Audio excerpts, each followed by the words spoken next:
I had heard a great deal about Miss Bean's school, but not till last week did the chance come to visit it. When I arrived there was no one in sight but a girl of about 12. Her eyes were covered with a bandage, and she was being led carefully between the flower beds by a little boy, who was about 4 years younger. She stopped, and it looked like she asked him who had come. He seemed to be describing me to her. Then they passed on. Miss Bean was all that I had expected, middle-aged, full of authority, yet kindly and understanding. Her hair was beginning to turn grey. And she had the kind of plump figure that is likely to be comforting to a homesick child. I asked her some questions about her teaching methods, which I had heard were simple.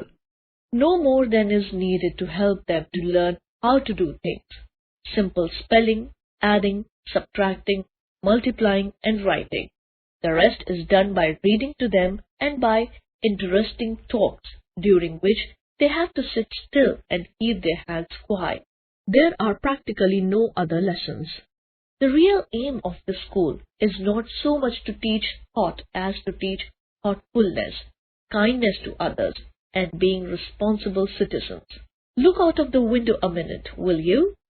I went to the window, which overlooked a large garden and a playground at the back. What do you see? Miss Bean asked. I see some very beautiful grounds, I said, and a lot of jolly children. It pains me, though, to see that they are not all so healthy and active looking. When I came in, I saw one poor little girl being led about. She has some trouble with her eyes. Now I can see two more with the same difficulty. And there's a girl with a crutch watching the others play. She seems to be a hopeless cripple. Miss Beam laughed. Oh no, She said, she's not really lame. This is only her lame day. The others are not blind either. It is only their blind day. I must have looked very surprised, for she laughed again.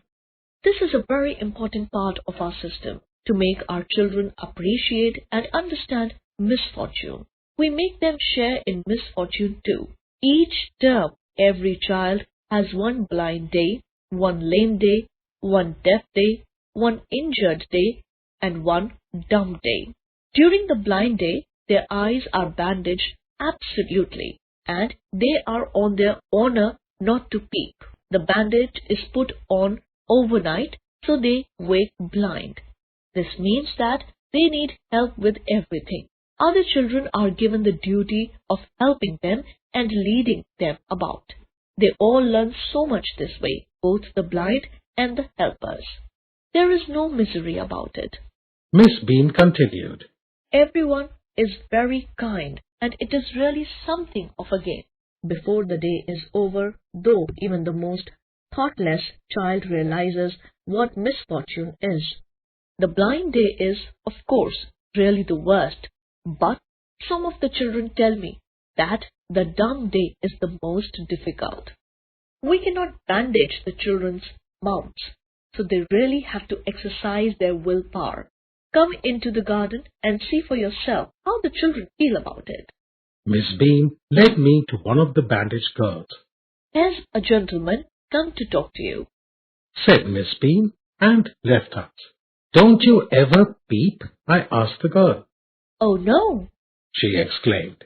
that would be cheating. But I had no idea it was so awful to be blind. You can't see a thing. You feel you are going to be hit by something every moment.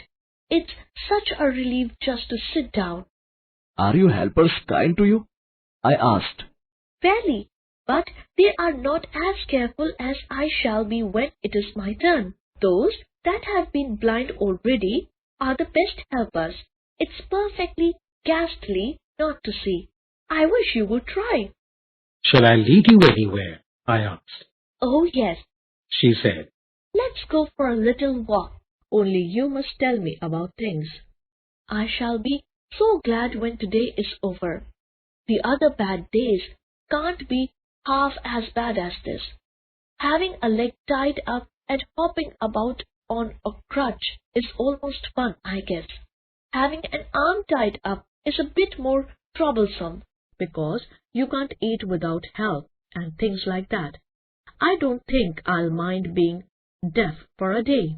At least not much. But being blind is so frightening. My head aches all the time just from worrying that I'll get hurt. Where are we now? In the playground, I said. We are walking towards the house. Miss Bean is walking up and down the garden with a tall girl. What is the little girl wearing? My little friend asked. A blue cotton skirt and a pink blouse. Think it's Millie, She said. What color is her hair? Very light, I said. Yes, that's Millie. She's the head girl. There's an old man tying up roses, I said. Yes, that's Peter. He's the gardener. He's hundreds of years old. And here comes a girl with curly red hair. She's on crutches. That's Anita. she said. And so we walked on. Gradually I discovered that I was 10 times more thoughtful than I ever thought I could be. I also realized that if I had to describe people and things to someone else, it made Them more interesting to me. When I finally had to leave, I told Miss Bean that I was very sorry to go. Ah, She replied, then there is something in my system after all.